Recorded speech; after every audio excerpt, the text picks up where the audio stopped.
오늘날 교회가 세상으로부터 신뢰를 잃었다고 하는 것은 그리스도인들이 사용하는 말 자체가 신뢰를 잃었다는 말입니다. 다시 말씀드리면 그리스도인들이 말한 대로 안 사는 것입니다. 말은 정치인처럼 번지르르 하게 하는데 그 삶은 말과 딴판이면 그리스도인들끼리는 통하지만 세상 사람들은 그리스도인들이 사용하는 말에 대해서 아무런 신뢰를 주지 않습니다. 그리스도인들은 사랑을 외칩니다. 그러나 누군가를 위해서 사랑하기 위하여, 누군가를 사랑하기 위해서 자기의 몫을 희생하려 하지 않습니다. 사랑을 외치면서도 교회 밖 세상 사람들보다도 자기의 몫을 더 확장하기 위해서 영악하게 하나님의 이름을 이용하면서까지 이기적으로 삽니다. 그리스도인들은 평화를 외칩니다. 그러나 목사 장로가 싸우는 거 보세요. 교인들끼리 싸우는 거 보세요. 평화가 있습니까? 평화를 경작하기 위해서는 나의 옥합을 깨트려야 합니다. 평화를 얘기하면서도 아무도 자기 옥합은 깨트리지 않습니다. 이건 don't touch. 교회는 용서를 얘기합니다. 여러분들이 믿지 않는 사람한테 형제여 내가 당신을 용서합니다. 주님께서 당신을 용서합니다. 그 말 믿겠습니까? 교인들끼리 싸워서 세상 법정에 가서 최고 대법원의 판결이 나도 교인들 간에는 화해가 이루어지지 않습니다. 용서는 말하는데 용서하기 위한 고통과 고뇌는 감수하려 하지 않습니다. 용서는 그냥 되는 게 아닙니다. 세상에서 가장 고통스러운 것이 용서입니다. 그 고통을 감수해야 되는데 이 고통은 뒤로 제쳐놓고 용서한다고 말합니다. 교회가 사회 정의를 부르짖습니다. 그런데 어디에서나 교회로 인해서 사회 정의가 확립되었다는 이야기를 여러분들 몇 번 들으셨습니까? 사회 정의가 확립되기 위해서는 구성원들이 공동선, 공동의 유익을 우선해야 합니다. 그런데 그리스도인들은 사회 정의를 외치긴 하면서도 하나님의 말씀을 왜곡하면서까지 자기 사익을 중요시 여깁니다.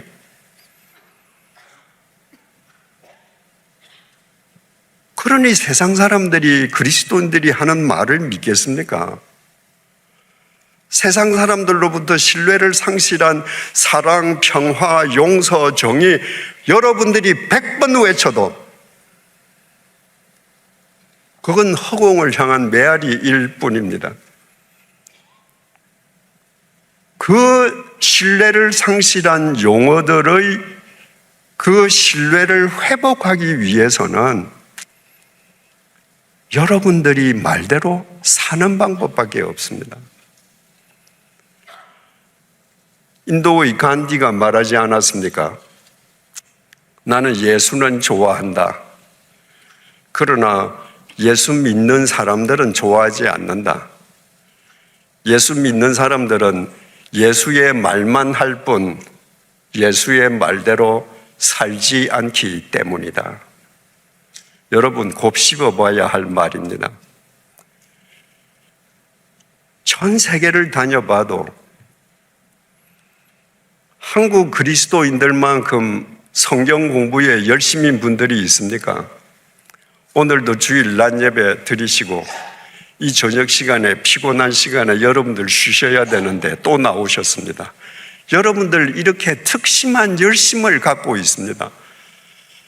성경에 대해서 서로 이야기합니다. 잘 압니다. 그런데 그대로 삽니까? 안 삽니다. 공부하는 것 자체만 즐깁니다. 이야기하는 것 자체만 즐깁니다. 이제부터 교회는 사랑을 외치기만 할 것이 아니라 교회 밖 누군가를 사랑하기 위해서 내 몫의 감소를 웃으면서 감수할 수 있어야 합니다. 교회는 누군가와 평화를 구축하기 위해서 각자의 옥합을 주님의 이름으로 미련 없이 깨트릴 수 있어야 합니다. 교회는 정말 누군가를 용서하기 위해서, 세상을 용서하기 위해서 용서하는 고통과 그 고통이 수반하는 희열을 삶으로 확인할 수 있어야 합니다. 교회는 이 땅에 사회 정의를 확립하기 위해서 정의만 외칠 것이 아니라 사회 정의에 필수적으로 수반되는 자기 희생과 자기 헌신을 기꺼이 감수할 수 있어야 합니다. 그때 우리가 사용하는 말, 세상 사람들이 볼 때에는 신뢰 없는 허공을 두드리는 메아리에 불과한 그 말들이 회복되고 세상을 변화시키는 힘을 갖게 될 것입니다.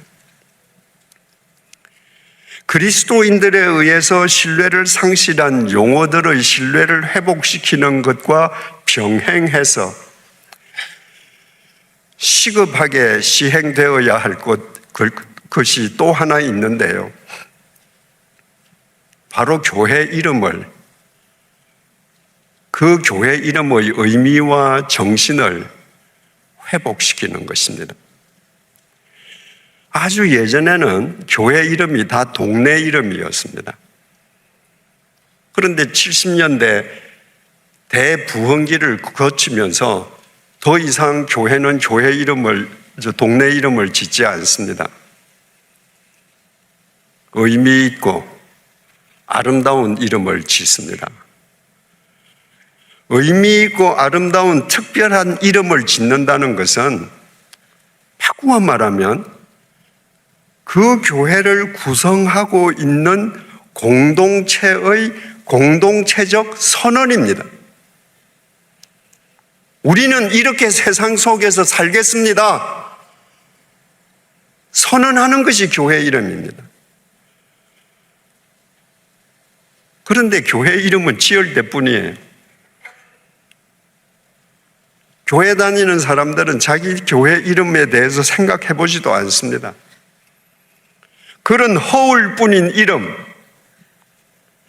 그 교회에 소속되어 있는 구성원들조차도 자신들의 공동체적 선언을 지키지 않는 허울뿐인 이름의 교회가 이 땅에 골목골목을 채우고 있다 한들 그런 교회가 세상을 변화시키겠습니까? 교회 이름에 거룩할 성자가 들어있는 교회가 많습니다. 어떤 공동체적 고백이겠습니까? 세상과 구별된 거룩한 삶을 살겠다는 선언 아닙니까? 그런데 교회 이름은 거룩할 성자를 붙이고 그 교회를 구성하는 구성원들이 세상 사람들보다 더 속된 삶을 산다면 그 교회 교인들 스스로 자기 교회 이름을 짓밟는 것입니다. 빛광자가 들어가는 교회는 또 얼마나 많습니까? 세상의 어둠을 밝히는 교회가 되겠다는 선언 아닙니까? 그런데도 그들이 욕망의 어둠에서 맹인처럼 살아간다면 그들 또한 자기 교회를 부정하는 것입니다. 충자가 들어가는 교회도 많습니다. 우리의 구원자이신 예수 그리스도에게만 충성하면서 살겠다는 선언입니다.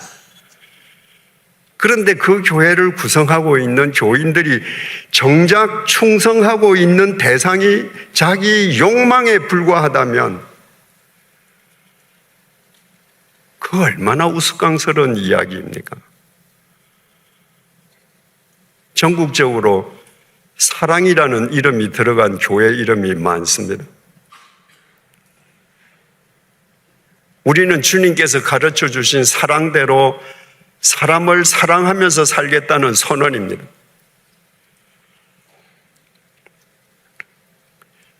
사랑장으로 불려지는 고린도전서 13장 4절에서 7절이 사랑을 우리에게 이렇게 가르쳐 주고 있습니다. 사랑은 오래 참고 사랑은 온유하며 시기하지 아니하며 사랑은 자랑하지 아니하며 교만하지 아니하며 무례히 행하지 아니하며 자기의 유익을 구하지 아니하며 성내지 아니하며 악한 것을 생각하지 아니하며 불의를 기뻐하지 아니하며 진리와 함께 기뻐하고 모든 것을 참으며 모든 것을 믿으며 모든 것을 바라며 모든 것을 견디느니라. 과문한 탓인지는 모르겠습니다만은 저는 대한민국에서 사랑이라는 이름이 붙어 있는 교회 교인들이 교인 간에 혹은 교회 안과 세상 밖을 사랑하기 위해서 이런 사랑을 실천한다는 이야기를 지금까지 들어본 적이 없습니다. 실생활은 전혀 딴판이면서 교회 이름만 사랑을 가져다 붙인다면 그것 또한 주님의 사랑을 희화화하는 것 아니겠습니까? 그러므로 교회 이름은 짓는 것이 중요하지 않습니다.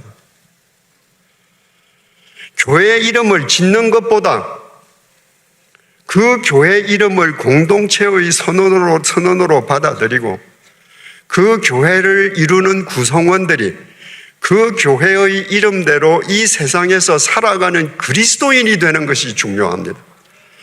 그때 교회의 이름들이 힘을 가질 것입니다. 그때 세상 사람들이 볼 때 교회의 이름에 신뢰를 던질 것입니다. 허울뿐인 이름이 아니고 명실상부한 이름을 가진 교회들이 도처에 생겨날 때 그런 교회들에 의해서 세상은 뒤집어지는 것입니다. 제 자신의 경험담을 말씀드리는 것을 오해 없이 들어주시기 바랍니다.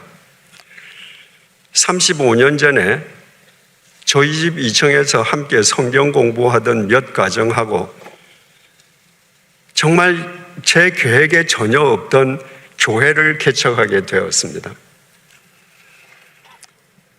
세상에 없던 교회가 생겨나는 것이니까 교회 이름을 어떻게 지을 것인가?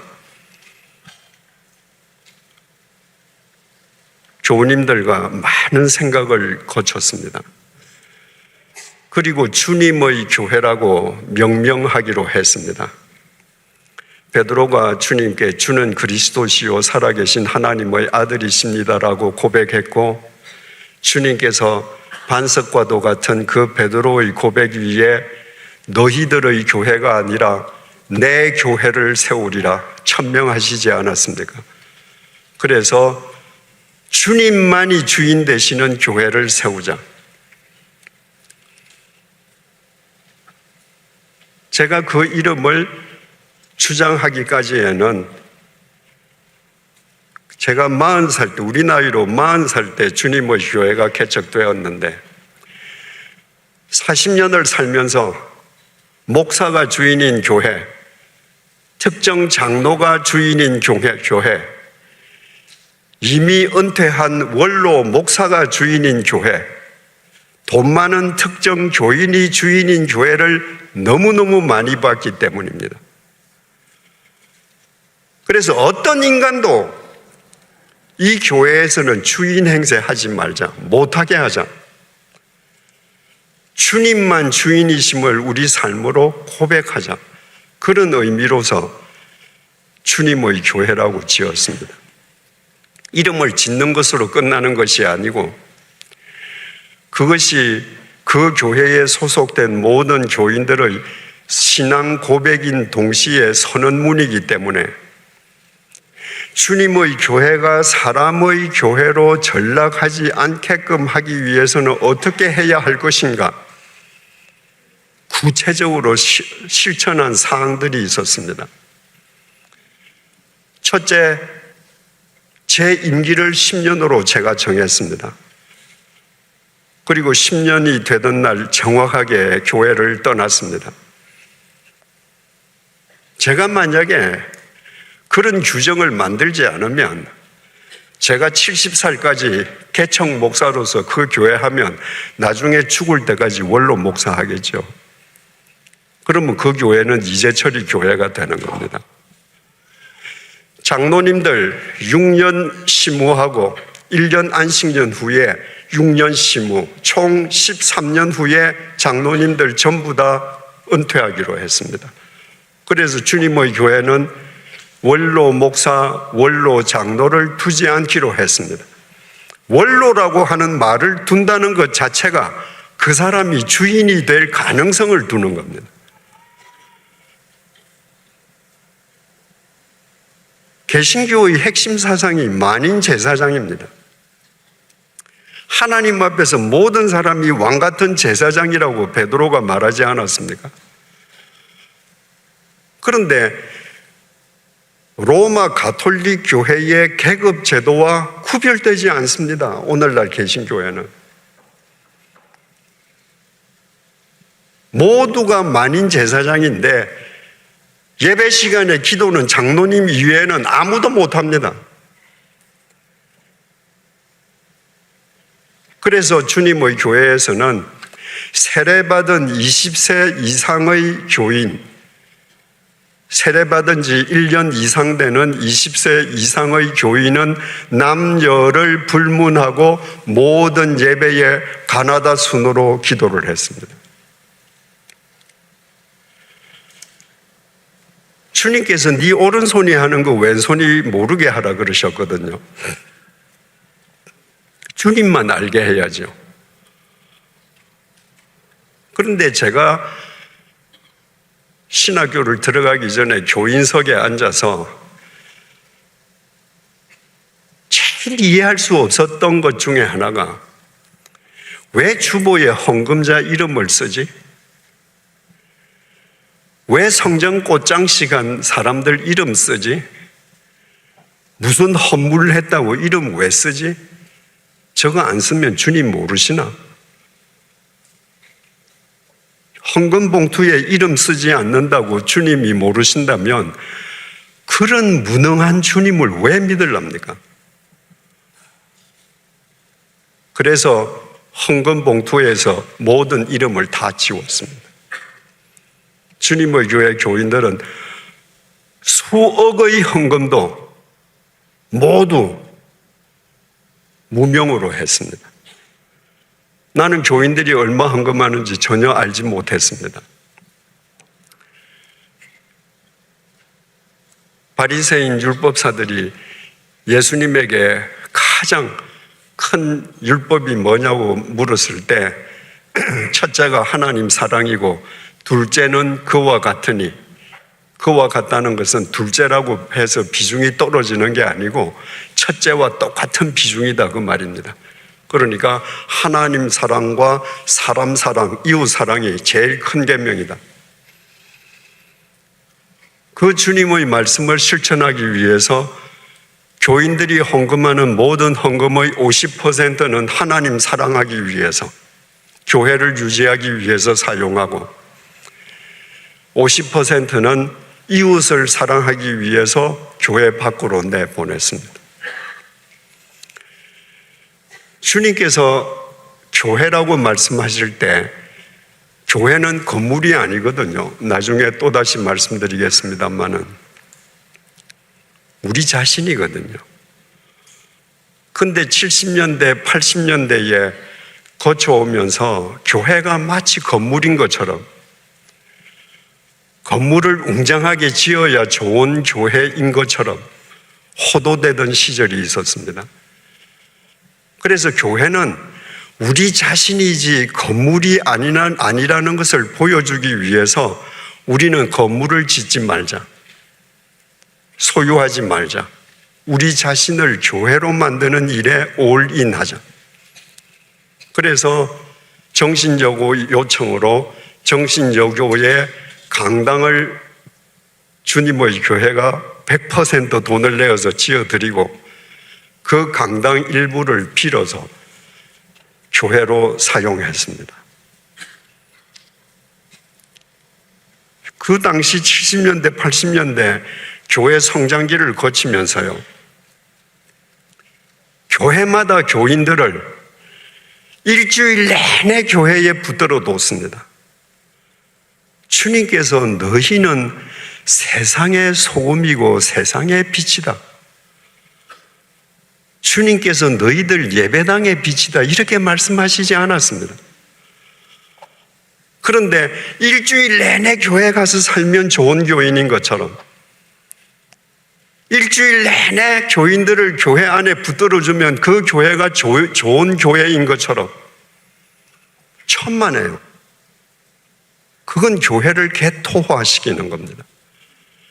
예배당 안에 교인들을 붙들어두면 그들이 언제 나가서 이 세상에서 소금과 빛의 삶을 삽니까? 그래서 주님의 교회는 주차장이 아니라 주유소다. 주차장은 차를 세우는 곳이지만 주유소는 급유하는 곳입니다. 내가 목적으로 하는 것을 가기 위해서 급유하는 데가 주유소입니다. 근데 만일 누군가가 급유를 목적으로 해야 할 주유소에 새 차를 사서 나는 일주일 내내 이 주유소에 주차해 두겠다. 그 사람 차를 잘 못 산 거죠. 그래서 주님의 교회는 주유소이기 때문에 주일날 와서 일주일의 고개를 넘어갈 영적 주유를 받아서 세상으로 가라. 세상에서, 가정에서, 일터에서, 마을에서 빛으로 살아라. 그래서 주중에 교회 예배당에 오지 않도록 주중 프로그램은 최소화했습니다. 주님의 교회는 예산을 세우지 않았습니다. 예산은 경제 논리입니다. 내년도에 무슨 천재지변이 일어날지, 내년도에 무슨 일이 일어날지 우리는 아무도 모릅니다. 그런데 교회는 내년도 예산을 세웁니다. 1월 달부터 그 예산안에 따라서 지출을 합니다. 그러다가 그 예산안에 따른 헌금이 안 나오면 어떻게 해야 합니까? 할 수 없이 7월, 8월부터 헌금 설교해야 합니다. 그래야 그 예산안을 다 집행할 수 있거든요. 경제 논리를 따르지 않기 위해서 주님의 교회는 예산을 세우지 않았습니다. 그 대신에 결산은 철저하게 했습니다. 전문가들이 모든 서류와 원장을 다 감사를 하고 교인들에게 교회 원장을 공개했습니다. 제 봉급 얼마인지 다 나옵니다. 제가 교회 헌금을 한 달에 얼마 쓰는지 다 나옵니다. 교역자가 지우개 100원 주고 산 거 다 나옵니다. 원장이 공개되니까.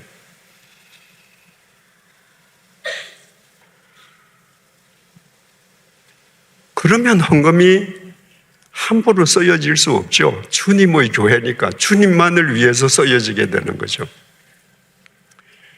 여러분, 사랑은 낭비입니다. 어머니가 자식을 사랑하기 위해서 다 낭비합니다. 자기 체력도, 자기 인생도, 물질도 다 낭비합니다. 그게 사랑이거든요. 그런데 어느 날 그 어머니가 자식을 앉혀놓고 내가 너를 어떻게 키웠는데 계산하기 시작하면서부터 사랑의 관계가 깨져버리는 거예요. 교회가 하는 사랑의 행위는 낭비여야 합니다. 따지지 말아야 해요. 외부에 50%를 돈을 내면 얼마나 큰 금액입니까? 필요하다고 하는 데가 있으면 하나님이 그들로 하여금 우리에게 요청하게 하셨다고 믿고 낭비하는 마음으로 도왔습니다.